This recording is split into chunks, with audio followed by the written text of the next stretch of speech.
یہ بات ہے قرآن کی۔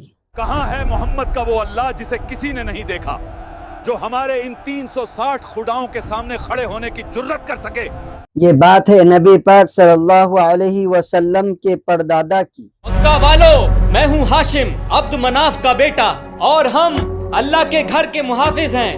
بالکل صحیح کہا، ہم اللہ کے گھر کے رکھوالے ہیں۔ کسی میں ہمت نہیں ہمارے قافلے کو روکنے کی۔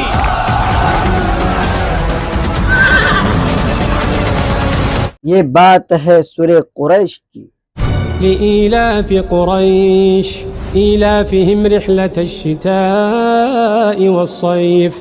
مدرسے کے بچے کیسے بھی کر کے سورہ قریش یاد کر لیتے ہیں۔ لإيلاف قريش إيلافهم رحلة الشتاء والصيف۔ لیکن زندگی میں ایسے موقع بہت کم آتے ہیں جب ہمیں کوئی بتاتا ہے کہ سورہ قریش کیا ہے اور کیوں اللہ تعالیٰ نے اس کو نازل کیا۔ قریش بڑا گھمنڈ کرتے تھے اپنی دولت پر، مگر اللہ نے انہیں یاد دلا دیا کہ یہ سب اس کا دیا ہوا ہے۔ کیا ہے سورہ قریش کے نازل ہونے کی کہانی؟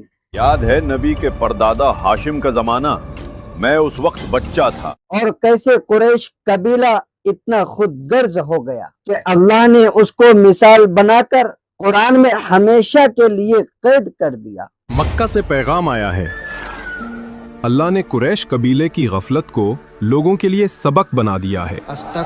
اور سب سے ضروری بات یہ ہے کہ 1400 سال پہلے نازل ہوئی اس سورت کا آج ہماری زندگی میں کیا کام ہے، جانیں گے ہم اس ویڈیو میں۔ ابو ہادی، ہمیں وہ سورہ تو سناؤ جو نبی پر نازل ہوئی ہے۔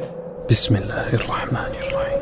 لإيلاف قريش إيلافهم رحلة الشتاء والصيف فليعبدوا رب هذا البيت الذي أطعمهم من جوع وآمنهم من خوف۔ اسٹوڈینٹس کہتے ہیں کہ سورہ قریش مکہ میں اس وقت نازل ہوئی جب قریش کے سردار اپنے دولت کا گھمنڈ دکھا کر رسول اللہ صلی اللہ علیہ وسلم کے مخالفت کرنے لگے۔ اے بنو ہاشم کے لوگوں، ایک بات میری سمجھ میں نہیں آتی۔ کون سی بات ابو حکم؟ کیا سمجھ نہیں آتا تمہیں؟ مجھے سمجھ نہیں آتا، اگر اللہ کو پیغمبر چننا ہی تھا تو قریش کے کسی امیر سردار کو چن لیتا۔ پورے مکہ میں بنو ہاشم کا یہی مفلس شخص ملا اللہ کو۔ صحیح بات، اللہ کسی سردار کو نبی بنا دے۔ اور جب ان لوگوں کا غرور اور گھمنڈ حد سے پار ہو گیا تب اللہ تعالیٰ نے ان کو یاد دلانے کے لیے کہ کیا تھی ان کی حیثیت، کیا تھا ان کا مقام، اللہ نے سورہ قریش کو نازل کیا۔ محمد ہر جگہ ہمیں لاجواب کر رہے ہیں، اور اب وہ ہمارے قریش قبیلے کے خلاف ایک نئی شاعری لائے ہیں۔ کہتے ہیں ہم ناشکرے ہیں۔ شاید وہ ٹھیک کہتے ہیں، سوچو ذرا۔ کیا کہا؟ میں سوچوں؟